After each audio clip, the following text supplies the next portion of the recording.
زما عزتمندو دا نننۍ وظیفه ډیره حیران کنه وظیفه ده.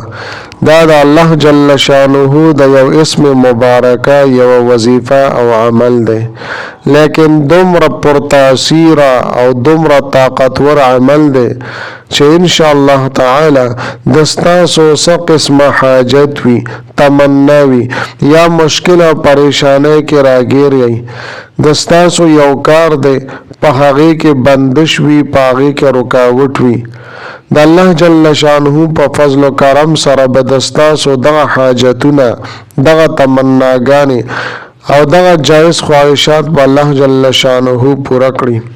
دغه مشکلات او دغه پریشانی، دغه رکاوټ او دغه بندش دا که د زندګۍ کمی حصے سره هم تعلق ساتي، الله جل شانه و دغه رکاوټونه او دغه بندشونه ختم کی.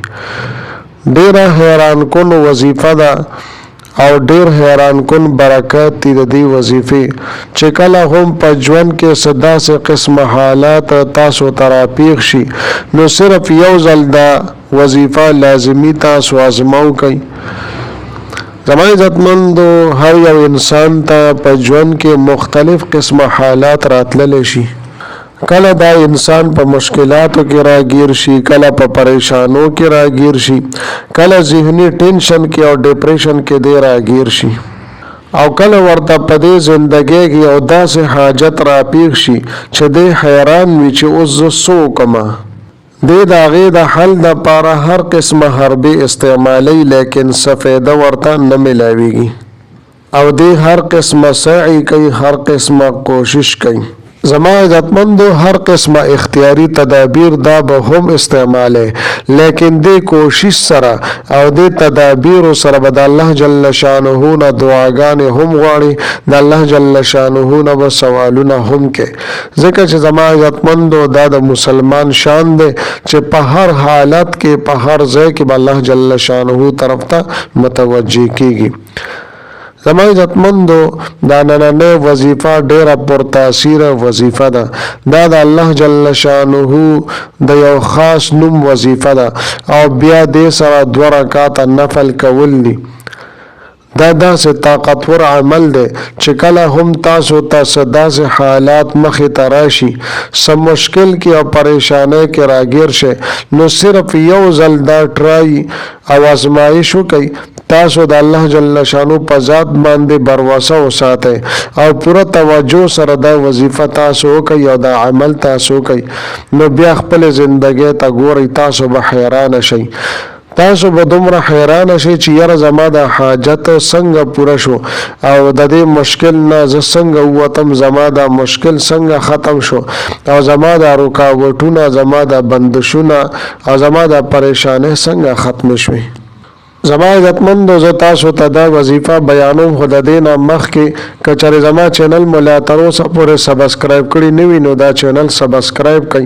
سبسکرایب سره خوا کې د ټلۍ والا نشان دی، دا تاسو کلیک کړئ او سلیکټ لیکئ، د دې دپاره چې د هر راتلونکي ویډیو نوټیفیکیشن تاسو ته ملاویږي. او که چېرې زما عزتمندو تاسو ما سره رابطه کول غواړئ نو په سکرین باندې تاسو ته واتساپ نمبر ښکارېږي. د دې نه علاوه زما عزتمندو د ویډیو نه لاندې کمنټ کې تاسو سبحان الله، الله اکبر دا ضرور ولیکئ، ځکه چې تاسو سبحان الله، الحمدلله، الله اکبر لیکئ نو په دې سره به تاسو په ژبه باندې تلفظ هم کوئ. زما عزتمندو دا داسې الفاظ دي چې څوک دا ولولي، دا ولیکي، الله جل شانه دته دومره نیکۍ ورکوي چې د اسمان او ځمکې منځ کې څومره حلا ده دا ټوله د نیکو نه ورته ډکه کړی شي. لہذا تاسو کمنټ کې لاندې خامخا الله اکبر، سبحان الله، الحمدلله خامخا ولیکئ. اوس زما عزتمندو زه راځم وظیفې طرف ته مکمل ترتیب او طریقې کار زه تاسو ته بیانوم. زما عزتمندو دا ټولو نه مخکې به تاسو صحیح طریقې سره اودس شردام وکړئ. کله چې مو اودس شردام وکړو نو یو خاموشه ځای کې بس تاسو ودرېږئ چې ستاسو توجه او ستاسو دیان هغه برابر وي. 2 رکعاته نفل صلات حاجت د دې نیت په تاسو وتړئ. کله چې زما عزتمندو تاسو ولد ضالین آمین ولستو نو بیا به آیت الکرسی په لومبي رکعت کې ولولئ الله لا اله الا هو الحي القيوم. دا آیات په غون په لومبني رکعت کې ولولئ. زما عزتمندو دا یو عظیم الشان آیات مبارکه ده، په دې کې ډېر عظیم الشان رازونه پټ پراته دي. دا رنګ زما عزتمندو کله چې دویم رکعت ته تاسو پاسئ نو بیا به سورۃ الاخلاص یعنی عام روټین مطابق چې تاسو سورۃ الاخلاص وللضالین امین پر وای هغه شانتی به قل هو الله احد به تاسو ولولئ.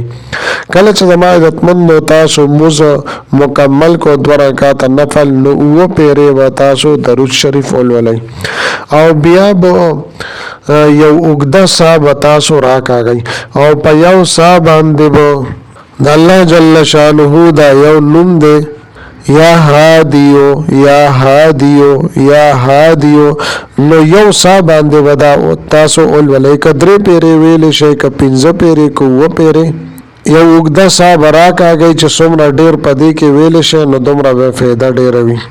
بچ څومره موی د دې دپاره څه خاص تعداد مقرر نشته. کله چې مو دا ولوستو نو بیا به سجدې ته لاړ شئ او ستاسو څه مسله ده ستاسو څه پریشاني ده الله جل شانه ته به سجده کې پیش کړئ.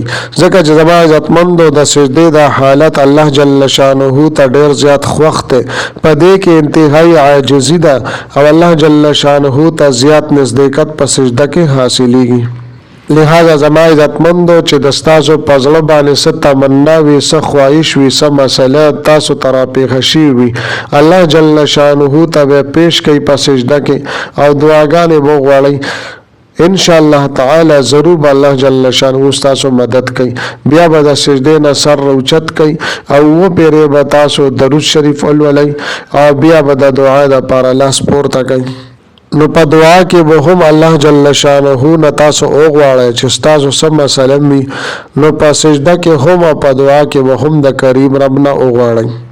ان شاء الله تعالی هر قسمه پریشانی مشکلات دم الله جل شانه ختم کی. زما عزتمندو دا ډیر طاقتور عمل دی، ډیر عالی شان وظیفه او عمل دی او ډیر مجرب عمل دی. په خپل ژوندۍ کې صرف یو پیر تاسو دا لازمی آزماو کوي.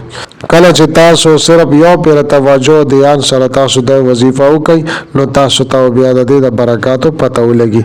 لہذا زما عزتمندو په خپل هم دا عمل وکړئ. زما عزتمندو بهترین مسلمان هغه دی چې د بل مسلمان د فائدې لپاره کار وکړي. زما عزتمندو په خپل باندې هم تاسو د وظیفه وکړئ او خپل ورونو دوستانو ته نور خلکو ته هم دا ویډیو شیر کړئ چې هغه هم دا وظیفه او دا عمل وکړي. ډېر مبارک ساعت دی، د جمعې شپه دا ډېره مبارکه شپه وي، نو په خپل هم دا عمل وکړئ او د صدقه جاریه په تور باندې هم دا شیر کړئ. ان شاء الله تعالی ثواب کې به مونږ تاسو ټول یو بل سره برابر شریک یو. زما عزتمندو ملاویږم تاسو سره بل ویډیو کې بل وظیفې سره. تر هغه وخت پورې مال اجازه راکړئ. د لوی الله په امان.